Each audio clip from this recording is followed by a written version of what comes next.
would you, because this show is kind of an introduction to a lot of Marxist theory, what would be a kind of lay explanation for what Marx called the lumpen proletariat? Yeah, in its simplest sense, this is a term that Marx and Engels actually invented when they were working on the German ideology. So it is a term that's somewhat peculiar to Marxism.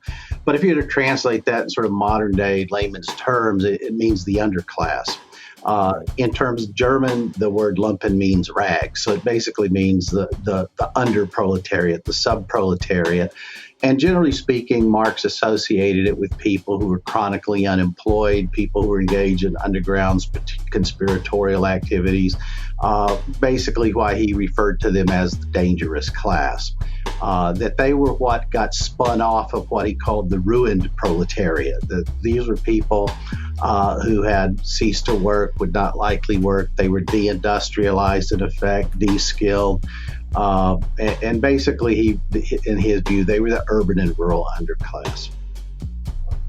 Okay. So would you say that would be Trump's base at this point?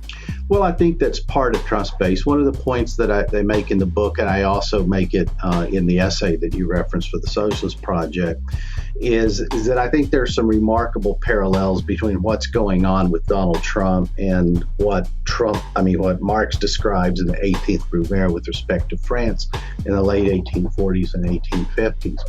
Basically, what Marx argues is that you had a very intense class struggle going on in France. Remember, you'd had the 1848 revolutions, but it took a turn in the so-called June days, which is the first time when the working class developed its own independent class consciousness and said, well, we don't think this liberal republic goes far enough. We'd like a social republic. We want job guarantees. We want minimum wages. We want a lot more than what's being offered to us by so-called bourgeois republic.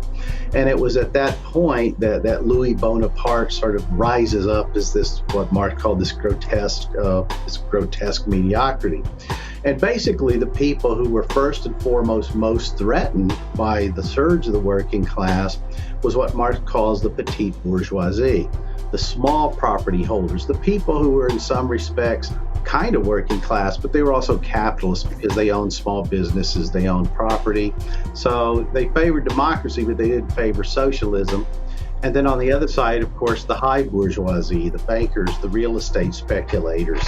And the problem, of course, is they're numerically outnumbered by the proletariat.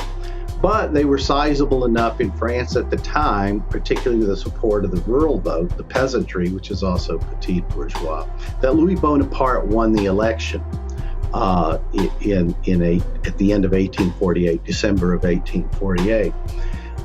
It became very clear that Louis Bonaparte was not going to win re-election because of his policies against the working class. And it's at that point that he mobilizes the lumpen proletariat, basically creating paramilitary organizations. At that time, it was called the Mobile Guard. Later, there was a group called the Society of the 10th of December, the so-called Decemberists. Decemberists, yeah. And so he essentially armed them and used them as sort of shock troops to force the proletariat back into acquiescence, and used them as the foundation for launching a coup d'etat. And so as I write in the book and in the essay, we're approaching that December with respect to Donald Trump, who seems to be laying the foundations right now for declaring the election invalid, because it's very clear that he's not going to win the election. So if he can't manipulate it, he can't sort of undo it in some way. We're starting to see an ever increase in escalation of violence in this country, most of it, in my view, being initiated by these sort of lumpen proletariat shock troops. What we're seeing with these pro-Trump rallies, kind of to be against the Black Lives Matter rally, or like we saw in Kenosha recently, where the young man came out with the AR-15 and was shooting protesters. Would you say that's kind of... Yeah, and one of the things I perhaps didn't make as clear in the essay as it should have is it's always important to remember that there is a distinction between Trump's electoral base, namely the people who show up to the polls to vote for him, and his mass base, which is much broader and much wider than the electoral base. And I think that's sort of where the so-called lumpen proletariat comes into play. These are the people who show up at the rallies. These are the people who show up with the guns. These are the people who storm the Michigan and the Idaho State House and run people down with cars. And of course, unfortunately, what we also see is in those cases that the police tend to stand on the sidelines and nod their approval. Oh, that was actually pretty disgusting. They were handing them water. Yeah. What do you think is helping Trump galvanize this group of people, this lumpen proletariat, if you will? Well, this is one of the things I emphasize in the book, which of course is much longer than the essay, is that this has been a very long process of class formation. This so-called white lumpen proletariat has been in a process of formation, probably going back to the mid-1980s, certainly the 1980s, largely as a consequence of deindustrialization. And these are former working class people who've lost their jobs. And if you use the examples, it's the closed steel mills in Pennsylvania, the iron mines in Minnesota, the coal mines in West Virginia, the auto factories in Michigan. People who lost their jobs in industries, and I would argue primarily due to automation. Or in the case of coal, we just are not using it as much because all of it. But as these jobs don't come back, I would argue that on the one hand, liberal Democrats have suggested, well, you should go to college. Even recently, Joe Biden said to a bunch of coal miners, you need to learn how to code. So liberal Democrats have offered them nothing. But what Trump has offered them is two things. One, he's offered them an explanation for their situation. Blame it on the immigrants, blame it on the black people, but don't blame it on the capitalists who automated your jobs out of existence, right? Blame it on globalization. So he offers them first an explanation, and then, of course, he offers them as a nostalgic solution. We're going to go back to the good old days.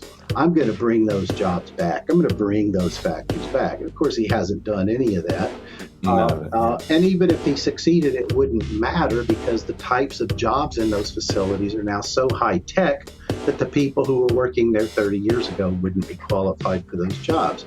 So you create this massive kind of lumpen proletariat of deindustrialized former workers who are justifiably very dissatisfied, very unhappy, despondent, in despair, no prospects for the future or for their children. And we're now into a situation where we are into the second or third generation of this class formation. And Trump is the only person who has offered them an explanation and offered them a solution, as false as it may be. To hear the rest of this show and more, you can find us at This is Revolution Podcast, Apple Podcasts, Spotify, SoundCloud, Podbean, and wherever else you get your podcasts. Also, you can find the show on the Zero Books YouTube channel. New shows premiere every Wednesday. This is Revolution.